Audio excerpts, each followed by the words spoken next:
Dans le paisible village de Bafo, niché entre de hautes montagnes et des champs verdoyants, la vie semblait douce et simple. Les enfants couraient en riant dans les rues poussiéreuses, tandis que les femmes et les hommes travaillaient dur dans les champs, sous le soleil brillant.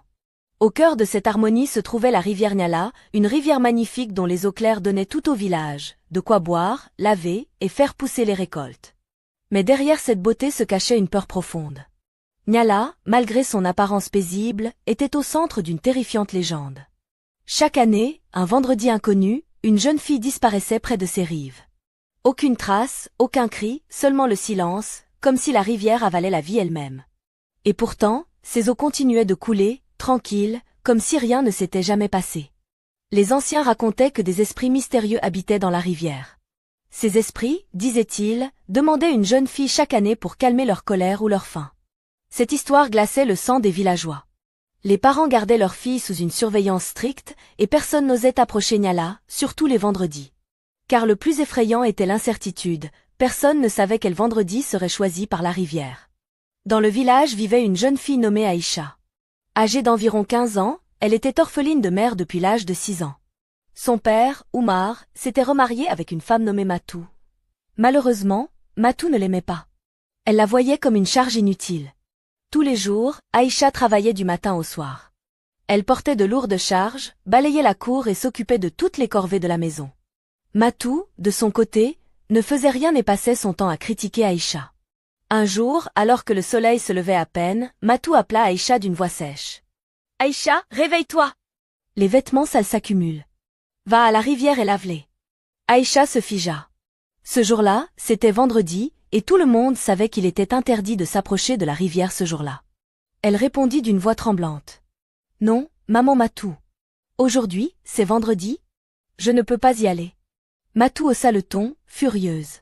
« Arrête avec tes excuses. Tu crois à ces stupides légendes? Si tu ne vas pas laver ces vêtements, tu ne mangeras pas ce soir. » Oumar, le père d'Aïcha, n'était pas à la maison ce jour-là. Il était parti au marché d'un village voisin pour vendre des marchandises. Aïcha savait qu'il ne pouvait pas la protéger. Les larmes aux yeux, Aïcha n'avait pas d'autre choix. Elle prit le panier de vêtements et se dirigea vers la rivière. En marchant vers la rivière, Aïcha sentait son cœur battre de plus en plus vite. Les oiseaux semblaient silencieux, et le vent était glacial malgré le soleil brûlant. Quand elle arriva, elle posa le panier sur un rocher et murmura une prière. « Maman, si tu m'entends, protège-moi. » Elle s'agenouilla près de l'eau et commença à laver les vêtements. Elle frottait le tissu, mais son regard ne cessait de balayer les alentours. Les buissons semblaient bouger, et l'eau avait une couleur étrange. Soudain, un bruisseau retentit derrière elle. Elle se retourna brusquement, mais il n'y avait rien. Son cœur battait à tout rompre. Puis, elle entendit un autre bruit, plus proche cette fois.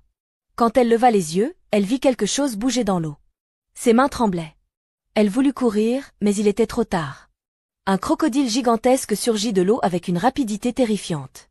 Il ouvrit ses mâchoires puissantes et attrapa Aïcha par son pied. Elle cria de toutes ses forces. « À l'aide! À l'aide !» Mais personne ne l'entendait. La créature l'entraîna dans l'eau et tout devint silencieux. Quand le soir tomba, Oumar rentra du marché et ne trouva pas Aïcha à la maison. « Où est Aïcha ?» demanda-t-il à Matou. Matou haussa les épaules, feignant l'ignorance. « Elle est peut-être chez une amie, » répondit-elle froidement. Mais Oumar savait que quelque chose n'allait pas.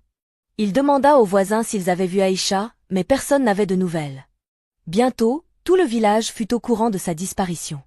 Les anciens se rassemblèrent sous le grand baobab et discutèrent de ce qu'il fallait faire. « C'est encore la malédiction de la rivière, » dit l'un d'eux. « Cette fois, c'est Aïcha qui a été prise. » Les villageois décidèrent de fouiller les environs. Ils cherchaient Aïcha partout, mais il n'y avait aucune trace d'elle. Finalement, ils interrogèrent Matou. « Tu es la dernière à avoir vu Aïcha. Où est-elle » Matou, effrayé, finit par avouer. « Je l'ai envoyée laver des vêtements à la rivière. » Les villageois crièrent de colère. « Comment as-tu pu faire une chose pareille un vendredi? Tu savais que c'était interdit. » Oumar tomba à genoux, dévasté. « Aïcha, ma fille. » Après la disparition d'Aïcha, la tristesse et la peur envahirent les cœurs. Personne n'osait parler à voix haute de ce qui était arrivé.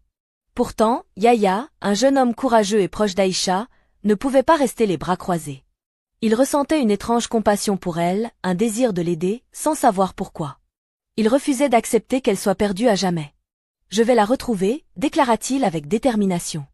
Cette annonce fit grand bruit dans le village. Les anciens, alarmés, convoquèrent une réunion sous le grand baobab. Yaya, tu ne comprends pas les dangers que tu cours, dit Moana, l'un des plus âgés. Cette rivière est maudite depuis des générations. Ce n'est pas la première fois qu'une fille disparaît, et personne n'a jamais survécu en essayant de braver la rivière. Un autre ancien ajouta, si tu défies les esprits de la rivière, tu risques d'attirer leur